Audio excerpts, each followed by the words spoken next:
So I want you to imagine, just for a second, that you are an 18-year-old student. Okay, 18-year-old. Right.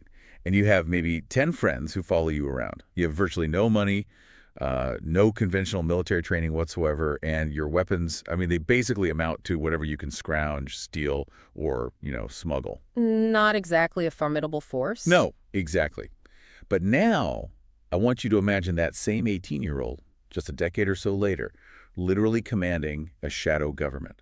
With its own tax system, right? Yeah, its own Right? tax system, a sprawling international smuggling network, specialized suicide squads, and an actual army capable of battling one of the largest, best-equipped conventional militaries in the world to an absolute standstill. It sounds like fiction, honestly. It really does. But today, you, the listener, are going to learn exactly how that happened. Welcome to this deep dive. You are about to embark on an intensive, microscopic exploration into the genesis of, well, one of the most complex, lethal, and highly structured ethnic conflicts in modern military history. And we're talking specifically about the Sri Lankan Civil War and the meteoric rise of the liberation tigers of Tamil Eelam, known globally as the LTTE. Right, the LTTE.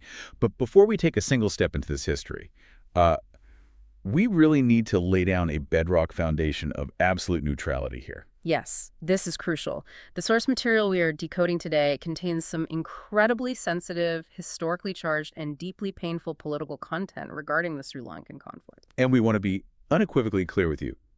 Neither of us is taking a side.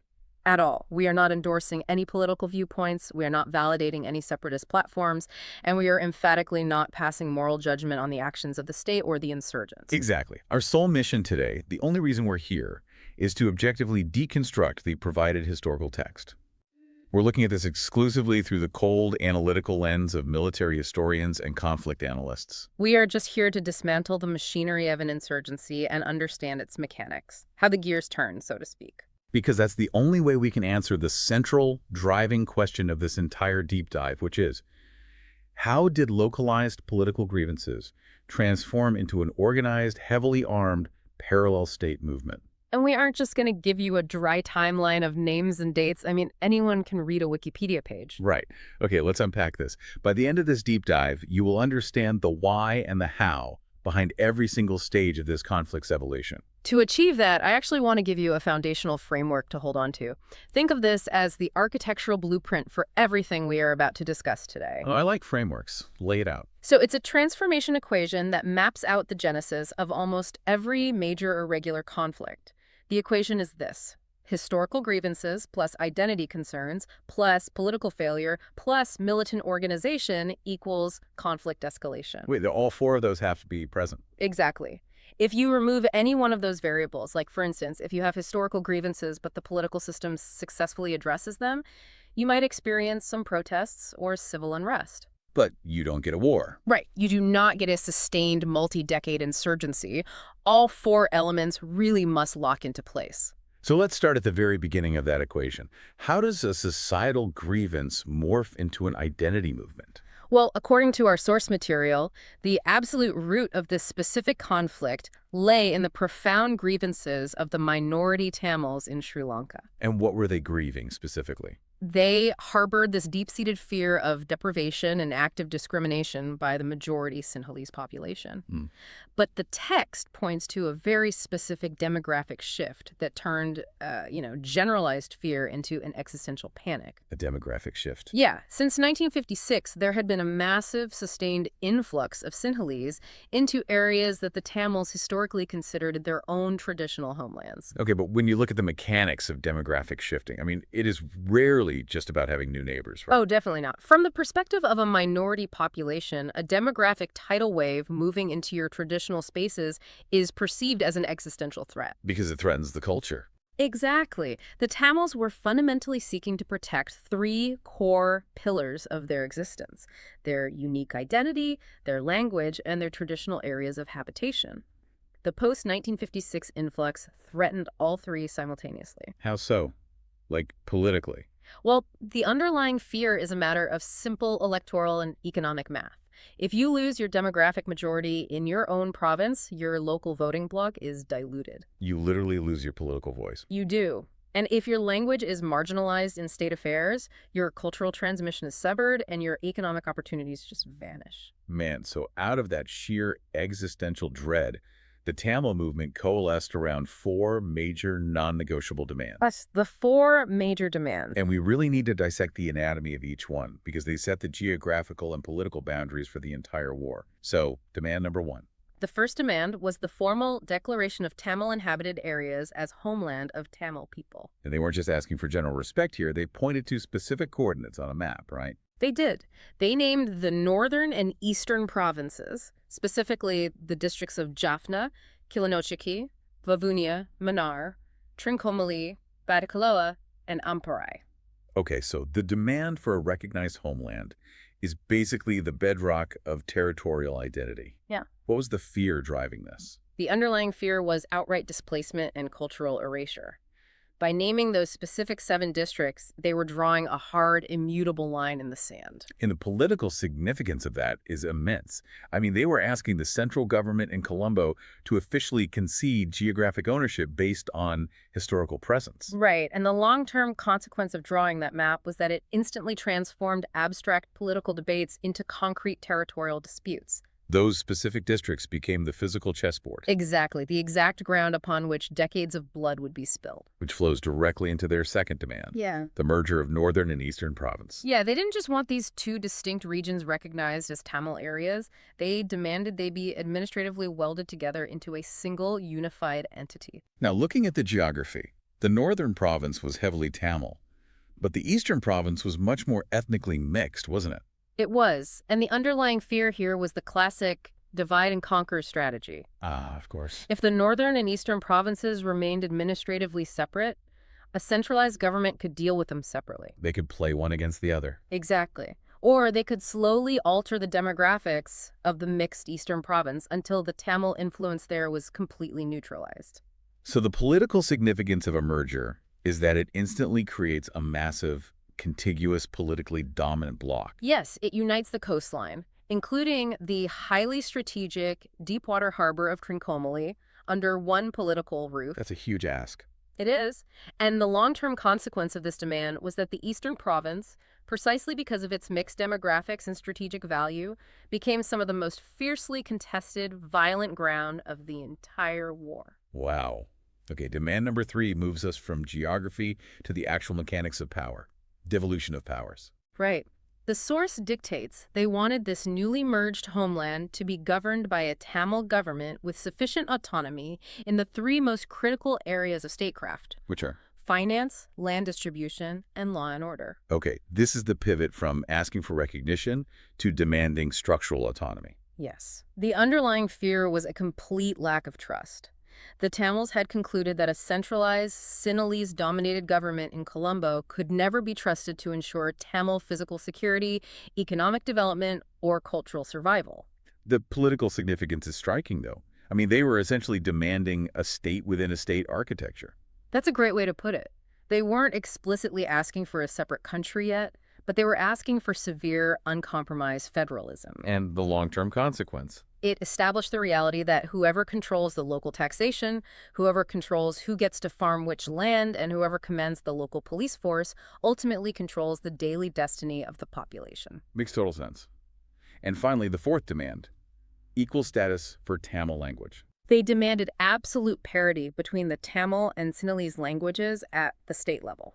Right, because if a Tamil citizen goes to a government office to file a property dispute, and the forms are only in Sinhalese, And the clerk only speaks Sinhalese. then that citizen is effectively stripped of their property rights without a single weapon being drawn. Exactly. That is the precise mechanic of administrative disenfranchisement.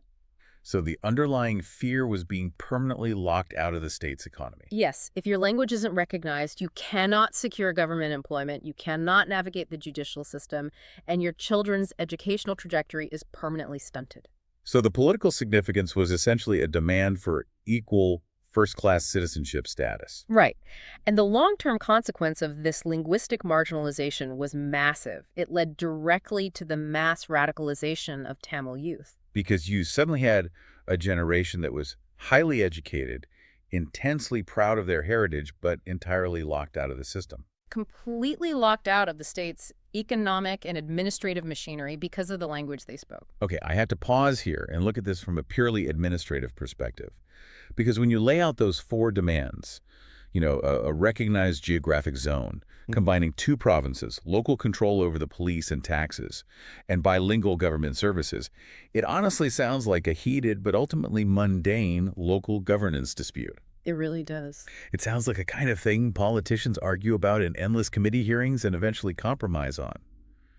How does a dispute over land management, local policing, and language laws spark a multi-decade insurgency involving suicide bombers and artillery? Well, if we connect this to the bigger picture, it is never just about the demands themselves, it is about the state's reaction to those demands. Okay, the reaction. When a minority population asks for structural autonomy, and the centralized state perceives that ask not as a plea for equality, but as an existential threat to the nation's unified sovereignty, the reaction is almost universally disproportionate. So how did the Sri Lankan government react? According to the text, the catalyst for the escalation was exactly that response. They did not meet these political demands with political negotiation. They sought a blunt military solution. A military crackdown. Yes. They launched a state military operation, officially designated as the War of Liberation, aimed directly at suppressing the militant Tamil groups that were just beginning to form. Wow. And the text highlights a bitter, almost tragic irony regarding who the state was targeting here. The state wasn't cracking down on an uneducated, disorganized underclass. No, the minority Tamils actually possessed a higher literacy rate and a historically greater capacity for economic performance than the national average. And that is a historically explosive combination. I mean, when you apply blunt military force to suppress the political grievances of a highly literate, economically capable, and politically aware population, you achieve the exact opposite of pacification. You validate their deepest fears. You prove to the aggrieved population that the state views them as an enemy, not as citizens. So this military crackdown forced a profound psychological shift within the Tamil community. A massive shift. They concluded definitively that the central government would never accommodate them within a unified Sri Lanka. They gave up on integration. Completely. They deduced that their future survival depended entirely on carving out a completely separate sovereign state, which they named Tamil Eelam. And crucially, they decided that violence was the only remaining currency that the state would respect. Exactly. The state's attempt to cure the disease of civil unrest essentially mutated the virus into full-blown armed rebellion. Which brings us squarely into the political movement phase. We are watching the real-time evolution from an identity movement into organized political mobilization. Right, the political mobilization. By 1976, realizing the gravity of the situation, the various fragmented Tamil political entities decided to consolidate. They converged into a single, unified national movement, the Tamil United Liberation Front, or the TULF. The TULF was the manifestation of a unified, desperate political will.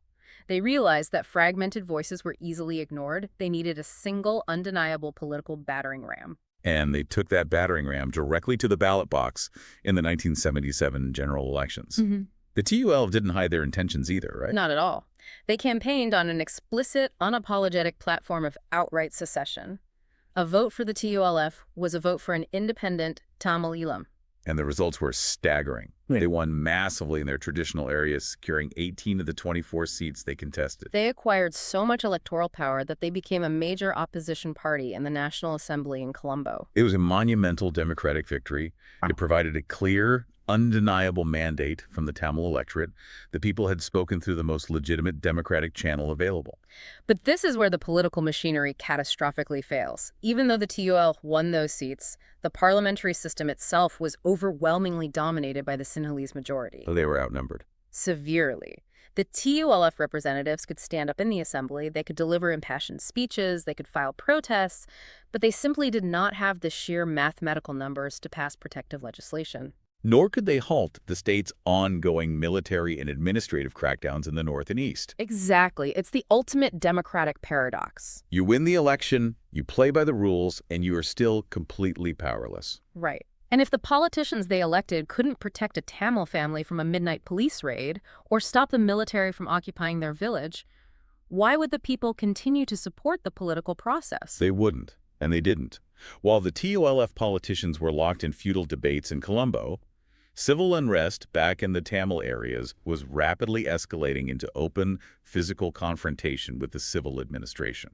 Because when your elected representative is mathematically powerless to ensure your physical safety, the entire democratic process loses its legitimacy in the eyes of the terrified population. The Tamil youth looked at the situation and realized that a ballot paper cannot stop a bullet. To counter state force, they required their own force. The era of the politician was over, the era of the militant had begun. And that realization kicks open the doors to a chaotic new phase. The rise of multiple groups. We transitioned violently from political mobilization to outright armed organization. And this transition is messy. Yeah, what fascinates me in the source material is that the desire for an independent Tamil Elam didn't just spawn one unified rebel army. It created a massive, chaotic marketplace of militancy. The text notes the emergence of 37 different Tamil militant groups. 37. It is often referred to in conflict studies as the mushrooming effect, right? Yes. When a centralized political authority collapses or loses legitimacy, it leaves behind a massive vacuum of power. But why 37? I mean, if every single one of these groups wanted the exact same thing in an independent Tamil Elam, why wouldn't they instantly pool their resources, weapons, and manpower into a single formidable force? That's a fair question. It feels akin to tossing a single piece of meat into a cage of starved predators. You don't get cooperation. You get an explosive, fratricidal war for dominance among the rebels themselves. That analogy captures the brutal reality perfectly.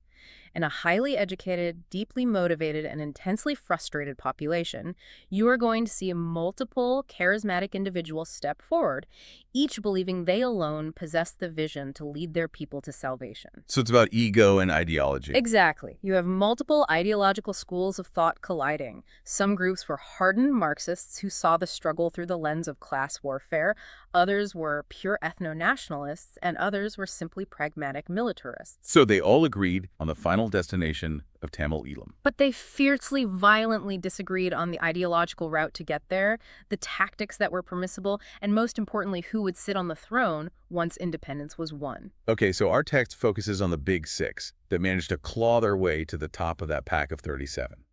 If you want to understand the early architecture of this war, you must understand these acronyms. Let's lay them out. There is the LTTE, which is the Liberation Tigers of Tamil Elam, Kilo, the Tamil Elam Liberation Organization, then TELF, Eros, Plate, and the EPRLF. So let's conduct a comparative analysis of these major players. Their overarching aim was identical across the board, a separate state. And their support base was also identical, right? They were all drawing from the exact same pool of frustrated, disenfranchised Tamil youth. Yes. However, the collective influence they began to wield was so significant that it terrified the Sri Lankan government. By 1978, the government realized these weren't just street gangs, they were a systemic threat. And what did the government do?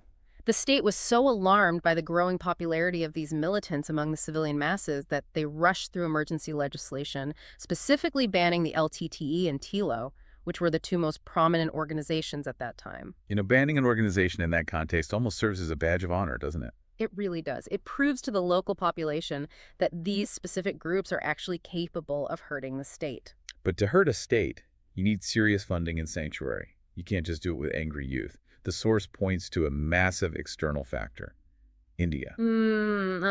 Yes. Indian connection. It notes that all these major militant groups received backing and support from India, a dynamic that started after the anti-Tamil riots of 1977 and escalated massively in the 1980s. The geopolitical dynamic is crucial here. To understand the Indian involvement, particularly the involvement of the southern Indian state of Tamil Nadu, you have to understand the trauma of 1983. The text references Black July. Yes. Black July was a horrific watershed moment in Sri Lankan history, a massive wave of anti-Tamil pogroms and mob violence that swept across the country, fundamentally fracturing the society beyond repair. And for the militant groups, Black July was the ultimate tragic recruiting tool, wasn't it? Thousands of terrified youth fled to the militants for protection. And for India, particularly Tamil Nadu, which shares deep ethnic, linguistic, and cultural ties with the Sri Lankan Tamils across the narrow Palk Strait, the violence of Black July was the catalyst to intervene. So they started actively helping the militants. They began providing vital sanctuary, immense funding, and eventually sophisticated military training to these various militant startups on Indian soil. Wow. But like we said earlier, in any cage of predators, consolidation is inevitable. Only one entity is going to survive and monopolize the space. And that brings us to the origin and rise of the LTTE.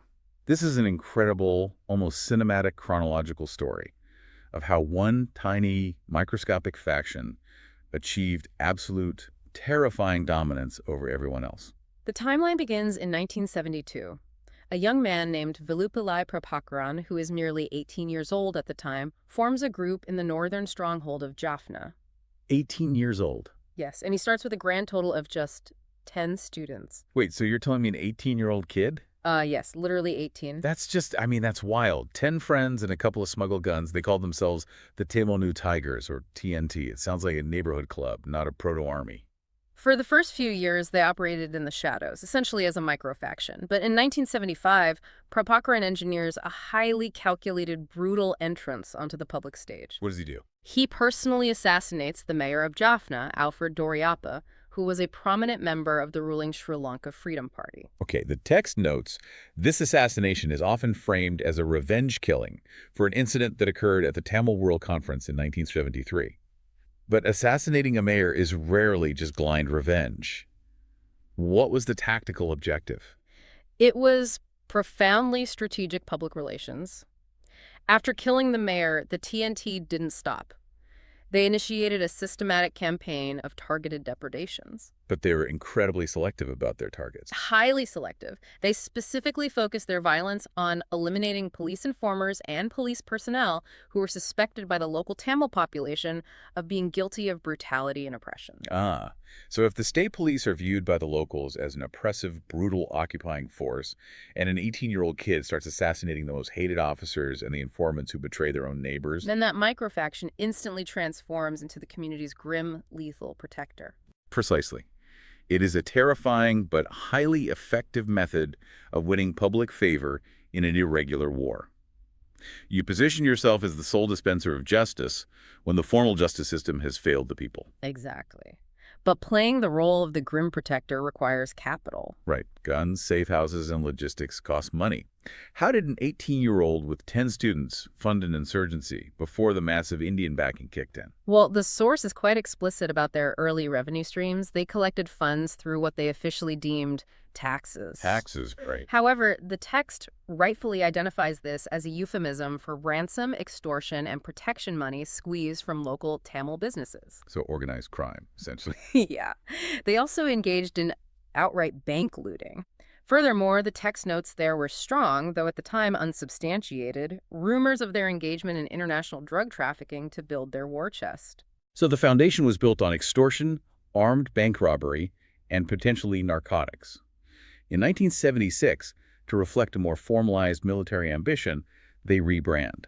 The Tamil Tigers become the Liberation Tigers of Tamil Eelam, the LTTE. And as we established, by 1978, the state fears them enough to ban them. But we have to address the massive gap between being a banned gang of bank robbers and becoming the undisputed masters of the Tamil struggle.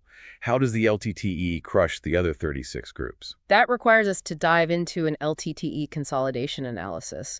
We need to examine exactly how they exterminated their competition to achieve total control over the population. So what's the framework for this? To understand this, I use a specific dominance framework. Ideology plus organization plus force plus information control equals dominance. Okay, let's look closely at how the LTTE wielded the force variable against their own allies, because that's the craziest part. In April 1984, 1 year after the horrors of Black July, the LTTE agreed to join a massive coalition of militant groups known as the Elam National Liberation Front, the ENLF.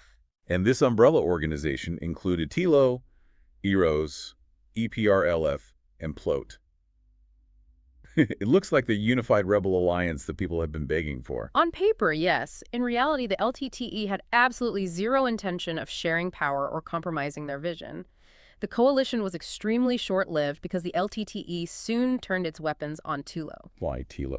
The LTTE's ideological justification was that they believed TILO had become a proxy representing the geopolitical interests of India rather than the pure, uncompromised interests of Sri Lanka's Tamils. So concluding that TILO was compromised, the LTTE began to systematically and ruthlessly eliminate them. They didn't just out-organize them or absorb their members, they physically slaughtered them. It was a brutal fratricidal purge. And And they didn't stop with Tilo. In December 1986, the LTTE launched massive coordinated attacks on the training camps of the EPRLF. They killed several hundred EPRLF members in a matter of days and violently forced the entire surviving group to withdraw completely from the Jaffna Peninsula. Just wipe them out. Around that exact same time, the LTTE issued public notices in Jaffna and even across the water in Madras, India, outright banning all activities by PLT. They demanded that all remaining Tamil militants drop their previous affiliations and instantly merge into the LTTE or face the consequences. And the text provides a staggering casualty metric for this rebel-on-rebel violence. It says that in these clashes, the better armed and numerically superior LTTE generally prevailed, destroying something like 800 cadres belonging to Tilo, EPRLF, and Plot. Wait, 800? Yes. They killed 800 of their own ethnic brothers in arms to ensure absolute monopoly over the movement. That is just, I mean, that's incredibly dark. That covers the fourth variable of our framework perfectly. But force alone only breeds resentment, right? They also had to master the information control variable. Oh, absolutely.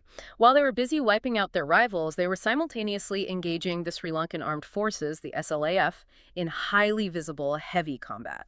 So distraction. Because they put up such a fierce, unyielding fight to contain SLAF offensives in the north, and because they possessed an incredibly sophisticated public relations system, they completely controlled the narrative. They made sure that every Tamil citizen knew the LTTE was the only group actually bleeding to defend them against the state military, while conveniently omitting that the LTTE was also bleeding the other rebel groups dry. Exactly. The manipulation of the narrative was flawless. The Tamils of Jaffna came to regard the LTTE not as a gang of extortionists, but as their most potent, invincible shield. The LTTE became the very epitome of Tamil resurgence and aspirations. And the forced absorption of the remaining armed groups meant that by the mid-1980s, Jaffna had become an entirely LTTE-dominated city. And their armed ranks swelled to around 5,000 highly trained members. They had successfully achieved a complete, unchallenged monopoly on violence within the Tamil community. Which brings us to a monumental logistical question. How do you take a guerrilla force of 5,000 insurgents and organize them to run a city, collect taxes, and fight a conventional war simultaneously? Let's dig deeply into the LTTE organization structure. Yeah, the source material provides a fascinating, highly detailed hierarchical diagram of what is essentially a fully functioning parallel state. Let's walk through the architecture of this shadow government. We begin at the very apex of the pyramid. The supreme leader is V. Prabhakaran. He is not just a figurehead. He exercises absolute dictatorial control as both the supreme military commander and the supreme political commander. Nothing happens without his authorization. Nothing. Directly beneath him is the deputy leader, a man known as Mahataya, who functions essentially as the number 2 in the overarching military command. From that apex, the entire organization splits into 3 distinct, massive wings. Let's start with the political wing. The key figures outlined here are Anton Balessingham, who serves as the chief political advisor and theoretician, Yogi, who manages the political wing itself, Lawrence Thilakar, who is entrusted with the critical task of fundraising and procurement, and Kittu, who handles international affairs and was formerly the ruthless town commander of Jaffna. So how does this political wing actually operate on the ground? Like, what do they do day to day? The primary function of the political wing is the establishment and maintenance of a parallel civil administration. They are the shadow state. So they collected the taxes. They collect the taxes, they run their own police force and judicial courts, they manage civil services, they orchestrate public influence campaigns, and most importantly, they ensure that the logistical and financial resources from the diaspora are constantly flowing in to support the military apparatus. Their job is basically to make the insurgency function and appear to the outside world like a legitimate sovereign government. Exactly. Then we shift to the military wing. This massive apparatus is headed by a commander named Shankar, alias Baby, and the structure here is incredibly complex. The source says they divided their military operations into 5 distinct geographic commands. Yes, Jaffna, Vavunia, Trimcomalee, Batacaloa, and Mannar. And we really must analyze how heavily decentralized this military wing was beneath those 5 regional commands. Because this is the secret to their survival, isn't it? It is. Each geographic command was divided into smaller sectors. Those sectors were further divided into subsectors. Each subsector contained 3 to 4 independent groups. And each group consisted of merely 10 to 15 militants operating under the command of a junior officer, usually a second lieutenant. Right. This tiny autonomous cell of just 10 to 15 fighters was given the immense responsibility of securing 1 to 2 specific villages. The granularity of that is staggering. Yeah. And the text points out that within these 10-person cells, only half the militants actually carried weapons at any given time, Yeah. and they communicated locally using simple walkie-talkies. But they were backed up by a rapid response system. How did that work? The sector headquarters held the heavy machine guns, and if a village cell came under attack, they would rush those machine guns to the front line using whatever civilian transport was available. Like vans. Vans, or incredibly even strapped to bicycles, and some of the larger sectors possessed 81mm or heavier mortars for artillery support. Wow. This architecture is a masterclass in why decentralized structures work so brilliantly in irregular conflicts. Think about a conventional army. They mass their troops in massive centralized bases. That makes them incredibly powerful, but also makes them a massive static target for an airstrike or artillery barrage. But if your insurgent army is fractured into autonomous cells of 10 people, living among the civilians in hundreds of scattered villages, sharing a pool of weapons and using bicycles for transport, you become functionally invisible. You are a ghost. If the state military manages to locate and destroy one 10-person cell, the rest of the vast network survives, adapts, and continues fighting. It provides the insurgency with a biological level of resilience. That brings us to the third pillar of this structure, which is the intelligence wing, commanded by a secretive figure named Po2. This wing oversees the vast network of IND agents, the intelligence gatherers embedded in the population, and, chillingly, it controls the suicide squads. Which provides a perfect dark transition into our next major section, leadership and motivation. Because you can possess the most brilliant organizational charts and decentralized networks in the world, but if the fighters inside those cells aren't willing to die for the cause, the entire structure collapses under state pressure. And this is where the LTTE distinguished themselves globally. They produced a level of psychological commitment and sheer fanaticism that genuinely shocked military observers around the world. The source identifies their burning desire for an independent Tamil Elam as the core motivational engine, but it was forged into an extraordinary, almost religious fanaticism by the leadership. Right. Fanaticism is an abstract concept until you examine the physical manifestation of it. And the text points to a very specific chilling item, the cyanide capsule. Every single member of the LTTE, regardless of rank, wore a glass vial containing lethal cyanide on a string around their neck. They were under strict orders to bite into the glass and consume the poison the moment capture became imminent. We really have to ask a grim analytical question here. What does mandating a cyanide capsule actually achieve for an organization's combat effectiveness? On a practical military level, it obviously prevents fighters from being tortured into revealing the locations of those 10-person cells or the identities of the intelligence agents. It protects operational security. But the psychological impact is far more profound. Absolutely. The cyanide capsule is the ultimate, undeniable indicator of absolute motivation. It represents an unshakable, terrifying faith in the justness of their cause. It sends a message to the civilian population that basically says, we are so entirely committed to your liberation that we will preemptively terminate our own lives rather than risk betraying the movement. And the text explicitly notes that these tales of ultimate sacrifice, of fighters swallowing cyanide rather than surrendering, turned many of the cadres into literal demigods among the local population. They were elevated from mere soldiers to revered martyrs and role models for future generations of recruits. Their daily ethos was built on Spartan simplicity.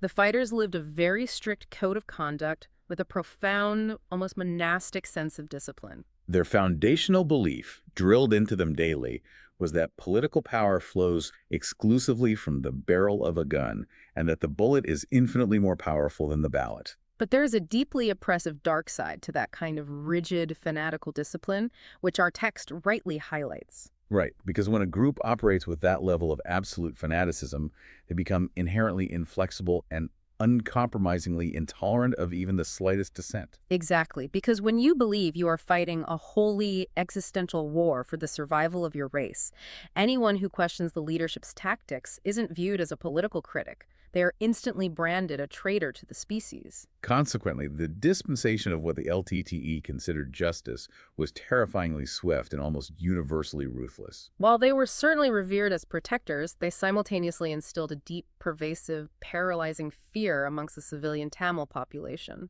They used this fear to ensure absolute obedience to the dictates of the supreme leader, Prabhakaran. They maintained an aura of intense mystery around the leadership, particularly Prabhakaran himself, which only nourished their fearsome mystique. But we have to give Prabharan credit as an organizational architect. He wasn't just a mysterious, terrifying figurehead. He was a genius when it came to leadership development. How so? Despite holding dictatorial control, he realized that an insurgency cannot survive if all the tactical decision-making is bottlenecked at the top. He deliberately, methodically created deep tiers of highly capable junior leadership. This is a vital metric for the longevity of any militant group. The LTTE cadres were generally young, well-educated, and highly imaginative. Prabhakaran designed a system where a junior leader could only rise in the hierarchy after undeniably proving themselves in actual bloody combat. Meaning there was no nepotism, no political appointees getting handed a rank because of who their father was? None whatsoever. By the time a tiger assumed the responsibility of commanding a sector or a subsector, he or she had physically demonstrated immense personal courage and tactical brilliance in the field. This meritocracy guaranteed total respect and absolute obedience from their subordinates. It also created a hyper-resilient chain of command. If a senior commander was killed in an airstrike, there was no chaotic power struggle. A battle-tested junior leader was instantly ready to step into the void, ensuring there was absolutely no drop in operational effectiveness. But to produce those battle-tested, tactically brilliant youth, you need a brutal, highly effective pipeline. Let's examine their training system. Yeah, how did a jungle insurgency convert raw, motivated but inexperienced teenagers into lethal operational military units? Their training apparatus was incredibly practical, highly standardized, and exceptionally rigorous. A new recruit did not simply receive a weapon and a pat on the back. They underwent a strict 3-month training pipeline at well-organized hidden jungle camps under the intense supervision of deeply experienced combat instructors. The source breaks down this timeline. Month 1 was entirely devoted to intense physical conditioning. They were breaking down the civilian mindset, building extreme physical stamina, and hardening their bodies for the rigors of jungle warfare. Then, month 2 transitioned entirely into acquiring lethal proficiency in weapon training. They had to master the tools of their trade. And month 3 is where the training becomes highly technical and sophisticated. They devoted the entire 3rd month to mastering field engineering and signal communications. They were so structured that they actually produced and distributed their own highly detailed training pamphlets. They drilled their cadres relentlessly in the crucial aspects of battle and fieldcraft. Because they were fighting in their own backyards, they possessed a thorough, intimate knowledge of the ground and terrain in their specific area of operations. Furthermore, the instructors instilled a very high standard of fire discipline, which means they taught the recruits not to panic and spray bullets into the jungle, but to conserve precious ammunition and fire only when they had a guaranteed effective kill shot. The text notes they achieved genuine expertise in mine warfare, too. This included the complex preparation, strategic planning, and lethal employment of improvised explosive devices, or IEDs, alongside intricate booby traps. They mastered modern communication equipment, training extensively on ICOM radios, walkie-talkies, and high-frequency radio sets. They were taught how to rapidly organize defensive positions, how to set up lethal roadblocks, and how to carry out lightning-fast raids. And we must note one final critical element of this 3-month pipeline. Crucially, alongside the exhausting physical exertion and the complex tactical training, equal attention was devoted to intensive indoctrination in propaganda and political ideology.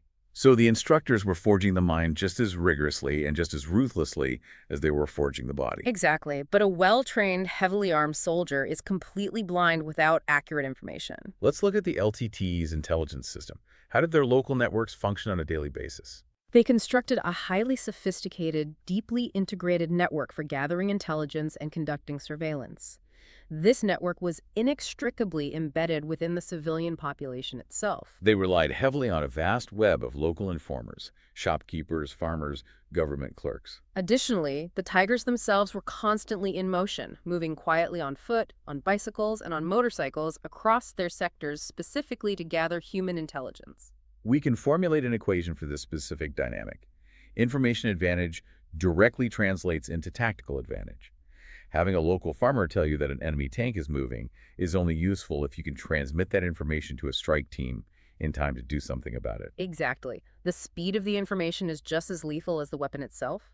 The LTTE maintained a dedicated, common communication network that ensured the incredibly quick and early dissemination of intelligence. For example, if a heavy armored column of the Indian Peacekeeping Force, the IPKF, rolled out of a fortified base, that movement was instantly spotted by an informer and transmitted to the regional area leaders. This early warning system allowed those decentralized cells of 10 to 15 fighters to react immediately.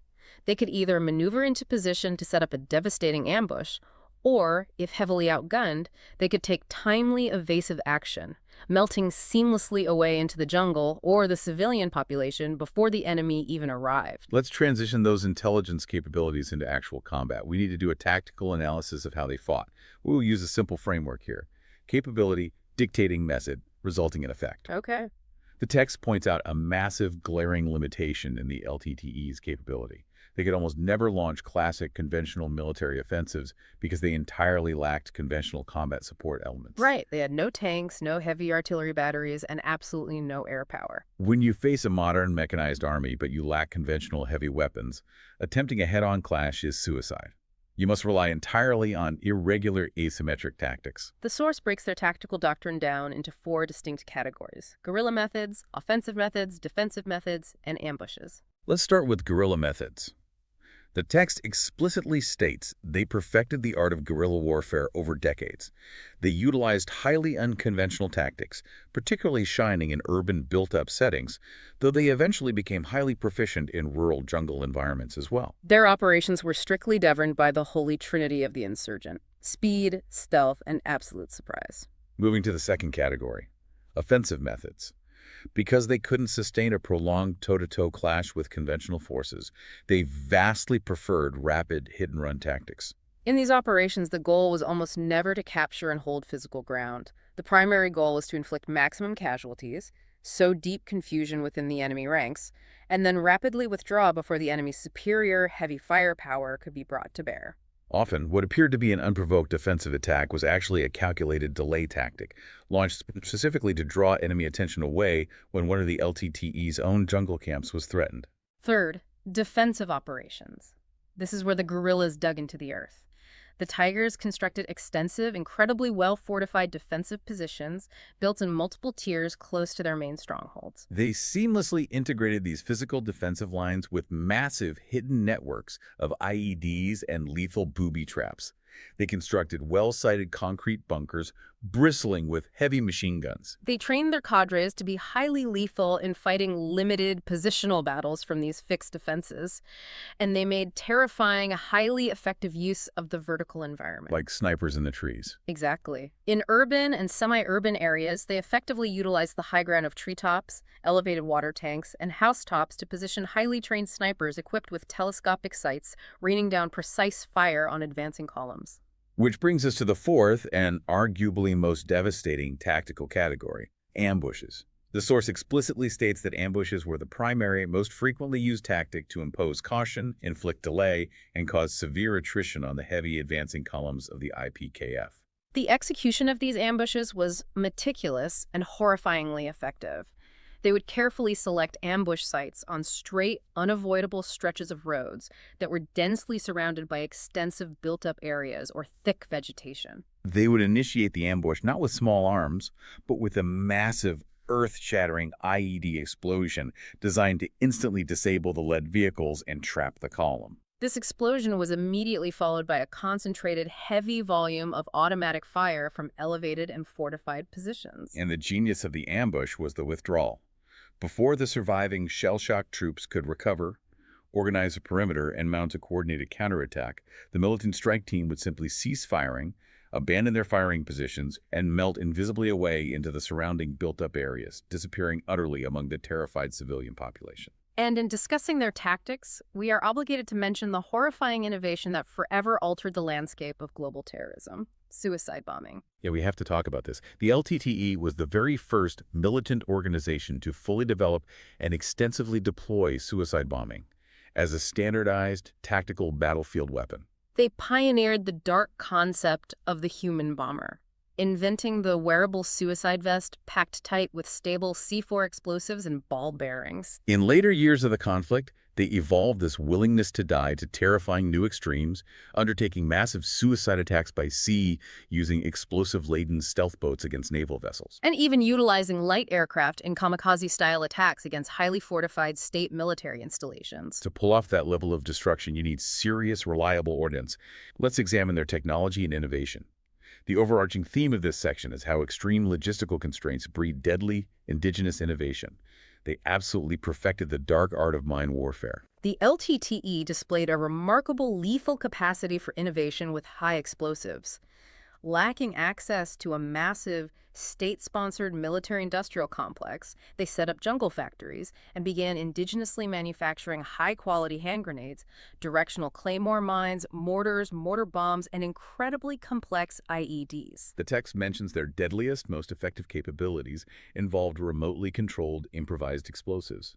They manufactured a specific, highly feared anti-personnel weapon they called Johnny Mines, and they possessed the engineering skill to rig massive, unexploded mortar and artillery shells to act as remotely detonated IEDs. To understand the scale of these weapons, picture a large-sized industrial barrel or a massive plastic jerrycan. The LTTE engineers would pack these containers completely full of highly volatile explosives and bury them deep beneath the dirt roads. They would then meticulously run concealed electrical command wires 200 to 300 meters away into the dense jungle or an overlooking building. They didn't just place these randomly. They set up pre-planned, highly organized, overlapping networks of these massive barrel bombs covering virtually all the major roads and approach axes in the north. And the physical effect of this innovation was utterly devastating. The text states that a major portion of the IPKF's total casualties, encompassing both personnel and heavily armored vehicles, were directly due to the tremendous, concentrated destructive power of these specific IEDs. I want to be clear about the capability here. We aren't just talking about flipping over unarmored jeeps. No, these indigenous homemade barrel bombs were completely obliterating heavy, armored T-72 main battle tanks, massive 40-ton steel beasts designed for conventional war, and ripping apart BMP infantry fighting vehicles. And the psychological effect of these weapons was arguably just as damaging as the physical destruction. This constant, invisible, lethal threat lurking beneath the dirt roads created a phenomenon the text explicitly calls mine psychosis among the Indian troops. When a soldier believes that every single step they take or every single turn of a vehicle's tire could instantly result in fiery vaporization, the entire army's operational tempo grinds to a terrified, paralyzed halt. The fear of the weapon becomes as effective as the weapon itself. What about their standard infantry weapons and how they managed their stockpiles? They were consummate experts in acquiring and utilizing modern light infantry weapons. Their cadres were heavily armed with rugged AK-47 assault rifles, SLRs, German G3 rifles, carbines, light machine guns, heavy .50-inch caliber machine guns, and shoulder-fired RPG rocket launchers. Interestingly, displaying their knack for improvisation, they would frequently mount heavy light machine guns in the beds of civilian pickup trucks, jeeps, or vans, essentially creating highly mobile technical fire support platforms that could race along their defensive tiers or patrol the beaches. But if you have an army of 5,000 fighters, you have to hide millions of rounds of ammunition and thousands of weapons from state surveillance.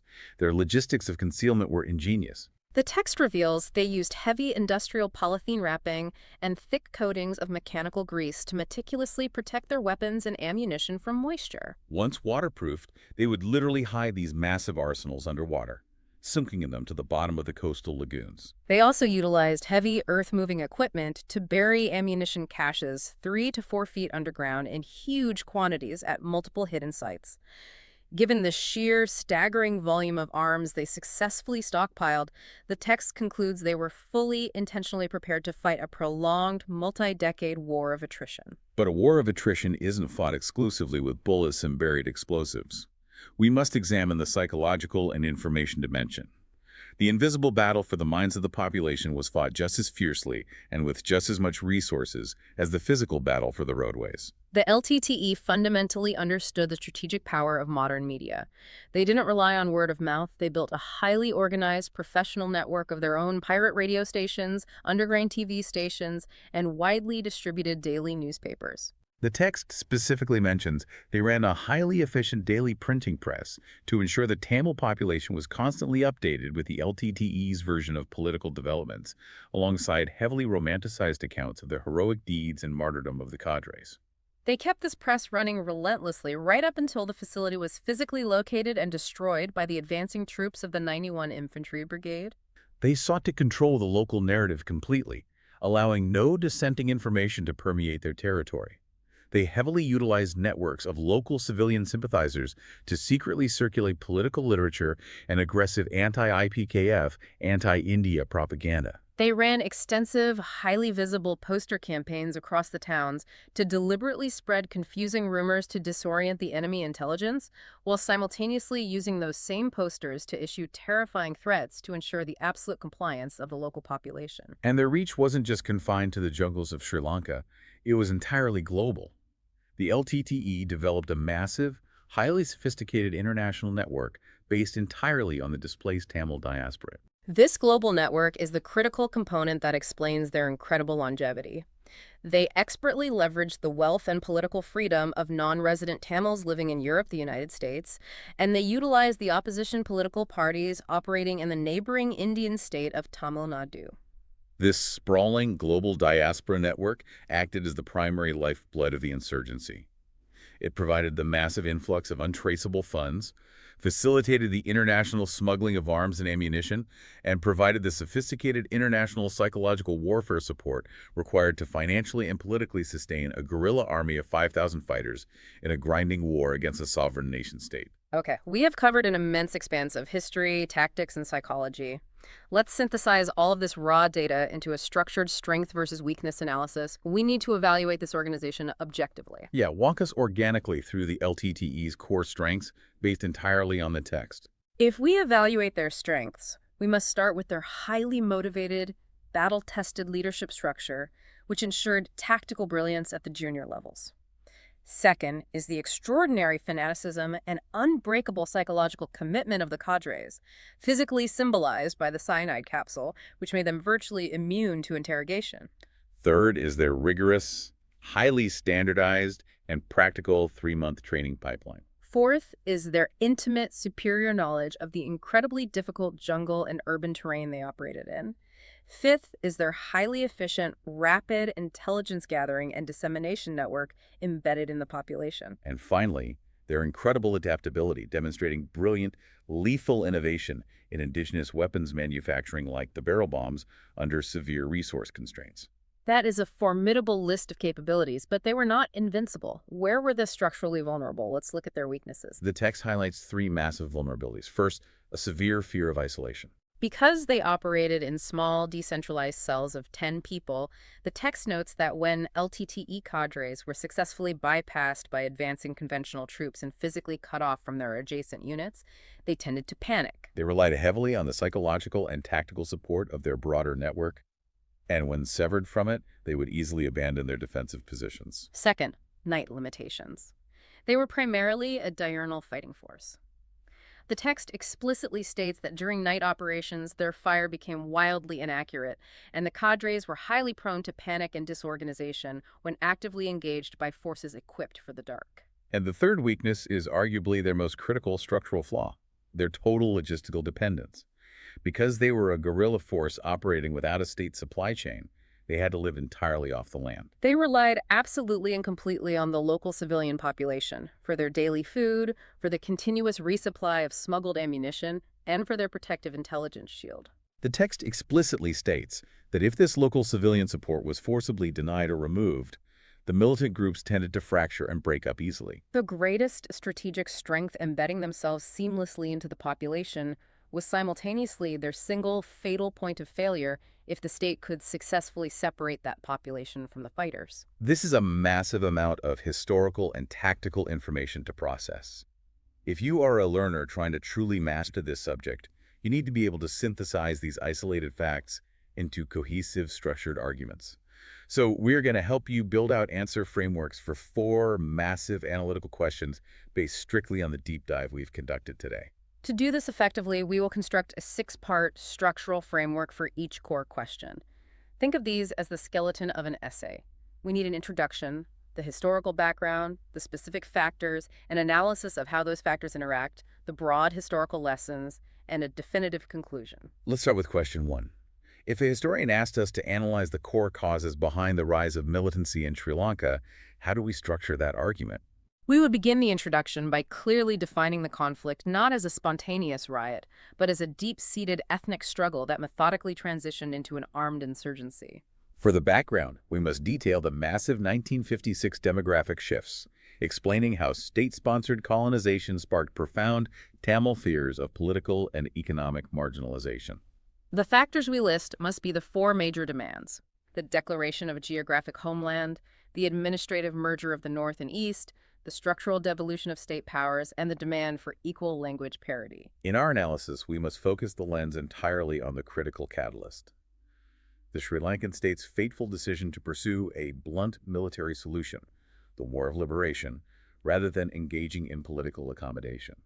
The lesson we extract is that when state military force is aggressively used to suppress the political grievances of a highly literate, economically capable minority, it does not pacify them, it validates their deepest fears and radically militarizes the population. Our conclusion would definitively state that the rise of militancy was the direct, inescapable result of orchestrated state discrimination, combined with the total failure of democratic political mechanisms like the TULF to protect a minority. Excellent. Let's move to question 2. How do we structure a discussion on the intricate organization and tactics of the LTTE?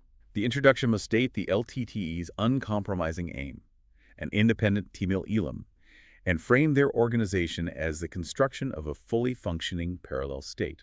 The background should briefly explain how they achieved the space to build this state through the ruthless absorption and violent elimination of all rival militant groups to achieve total dominance. For the factors, we map out the massive organizational architecture: the supreme leader at the apex, the political wing managing taxes and civil administration, the military wing divided into 5 commands and decentralized into highly autonomous groups of 10-15 fighters, and the intelligence wing managing spies and suicide squads. Our analysis must detail their absolute reliance on irregular warfare due to a total lack of conventional heavy support. We analyze their mastery of speed and stealth, their construction of multi-tiered bunker defenses, and their devastating use of complex IED ambushes in built-up areas to destroy armored columns. The lesson is a profound one for modern warfare. Highly decentralized command structures, when combined with lethal indigenous innovation like barrel bombs and suicide vests, can successfully paralyze and counter massive conventional mechanized armies. The conclusion would summarize that the LTTE's terrifying effectiveness stemmed directly from flawlessly integrating strict, shadow state political administration with highly autonomous, unpredictable, and lethal military cells. Let's look at question 3.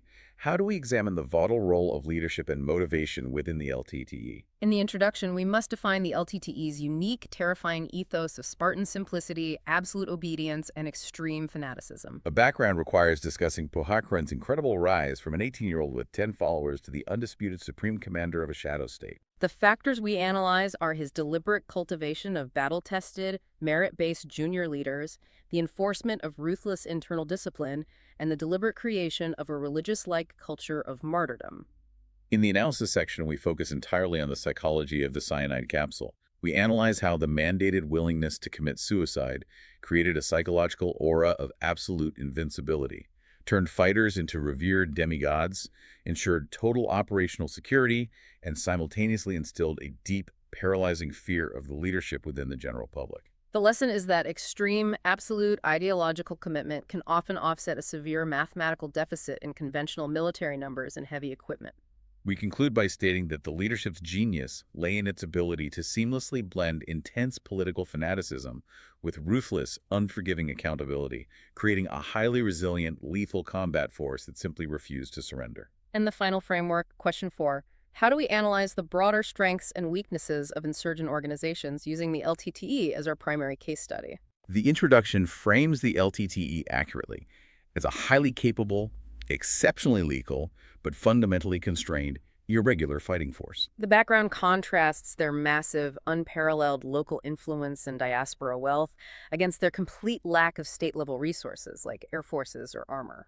The factors we highlight must contrast their immense strengths, their mastery of the terrain, rapid intelligence networks, brilliant IED innovation, and massive diaspora funding directly against their crippling weaknesses, specifically their night blindness and their panic when isolated from their units. Our analysis drills down deeply into their logistical dependence.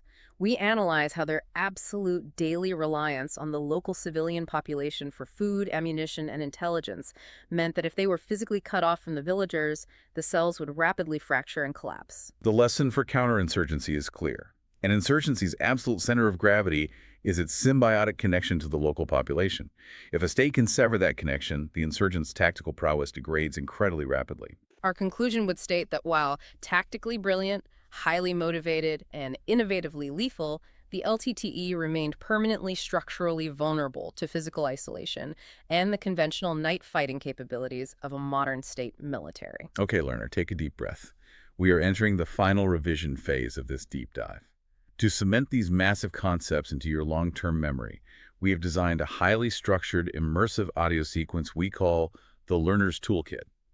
We are going to volley back and forth in a rapid-fire timeline of the most vital facts. We will construct the org chart audibly for your mind's eye, provide some memory mnemonics, and end with a dense one-page summary monologue. Let's hit the timeline. 1956, the massive Sinhala demographic influx begins, sparking deep minority Tamil fears of permanent political and economic deprivation. 1972, an 18-year-old Velupillai Prabhakaran forms the Tamil New Tigers, the TNT, with just 10 students in Jaffna. 1973, the Tamil World Conference incident occurs, violently sowing the seeds for militant revenge against the state. 1975, Prabhakaran steps out of the shadows and publicly assassinates the mayor of Jaffna, Alfred Doryappa, winning early public favor. 1976, the scattered political movement finally converges, forming the Unified Tamil United Liberation Front, the TUF.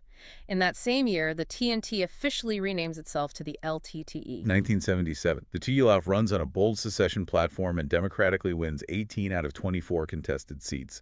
Meanwhile, horrific anti-Tamil riots break out, prompting the beginning of Indian backing for militant groups. 1978.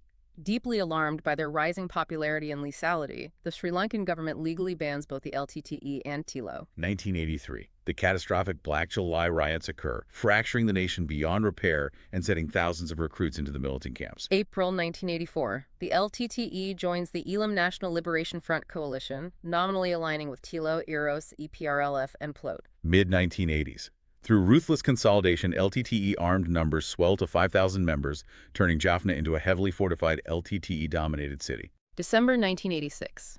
The LTTE turns its weapons on its own coalition partners, violently wiping out hundreds of EPRLF cadres, officially banning Piloti and eliminating TILO to achieve absolute, unchallenged militant dominance. Yeah, expert, construct that massive organizational chart audibly for us. Who sits exactly where? Visualize a massive, rigid pyramid at the very top of the solitary apex. The supreme leader, V. Prabhakaran. Directly beneath him, enforcing his will, the deputy leader, Mahataya. The pyramid then splits downward into three massive, distinct pillars. Pillar 1, the political wing. Here we find Anton Blessingham, the chief advisor, Yogi the winghead, Lawrence Thilakar handling the vital funds, and Kitu managing international affairs. Pillar 2, the vast military wing, commanded by Shanktaris, alias Baby. This wing commands the 5 regional districts, breaking down mathematically into sectors, subsectors, and finally those tiny, lethal 10-person village groups. Pillar 3, the dark intelligence wing, commanded by Patu, centrally controlling the vast network of civilian spies and the highly specialized suicide squads. To help you instantly recall those initial political causes in an exam setting, here is a learner's mnemonic for the 4 original demands. Just remember the simple acronym HMDE, Homeland, Merger, Devolution, Equality. Homeland for the territory, merger for the provinces, devolution for the state power, equality for the language, HMDE. And to instantly recall the 5 geographic LTTE commands, remember the acronym JVTBM, Jaffna, Vivunya, Trincomalee, Gadakaloa, Manar. Just visualize the battle map, JVTBM. And now I will provide the one-page summary. The Sri Lankan ethnic conflict violently escalated from a localized political grievance into a massive legal insurgency because the central state met minority demands for demographic security, provincial merger, devolved autonomy, and linguistic equality with blunt military force. This disproportionate military response completely delegitimized the peaceful democratic efforts of the TULF politicians and entirely validated the radical violent approach of marginalized Tamil youth. In the massive power vacuum created by the collapse of civil authority, 37 distinct militant groups emerged. But the LTTE, under the dictatorial command of V. Prabhakaran, achieved absolute dominance by ruthlessly exterminating its Tamil rivals, capitalizing on massive diaspora funding, and executing a flawless public relations campaign to appear as the sole protectors of the people. The LTTE structured itself as a highly functioning parallel state, heavily decentralizing its military apparatus into small, highly mobile autonomous cells of 10 to 15 fighters equipped with walkie-talkies and devastating, indigenously manufactured IEDs. Bound together by an extreme ideology of fanaticism symbolized by the ever-present cyanide capsule, and supported by a vast embedded intelligence network operating within the terrified civilian population, the LTTE overcame its complete lack of conventional armor and air power through the masterful use of speed, stealth, devastating suicide bombings, and complex hit-and-run ambushes that paralyzed mechanized columns. However, their ultimate inescapable reliance on the local civilian population for daily logistics meant that their tactical brilliance remained forever structurally vulnerable to physical isolation. And that is exactly how you deconstruct the genesis, architecture, and execution of an insurgency. Expert, thank you for bringing your immense analytical rigor to this incredibly dense, complex history today. It has been a genuine privilege to unpack these mechanics with you. But before we sign off, I want to leave you, the learner, with one final profound thought to mull over. We have spent an hour marveling at the cold, mechanical efficiency of how the LTTE built an incredibly effective war machine by embedding itself seamlessly within the local civilian population for logistics, funding, and intelligence. But consider the human cost of that architecture. If an insurgency's greatest strategic strength is its absolute parasitic reliance on the local civilian population, what happens to the moral fabric of that very society when the insurgents are forced to use daily extortion, the threat of assassination, and forced ideological conformity to maintain that vital support over decades? How does a fractured community eventually heal when its revered protectors were simultaneously its most ruthless, terrifying wardens? That is something incredibly heavy and vitally important to think about as you review your notes. Thank you for joining us on this massive journey today. Keep questioning the simplified histories you read, always look past the dates on a timeline to find the hidden mechanics of cause and effect, and keep exploring. Until next time.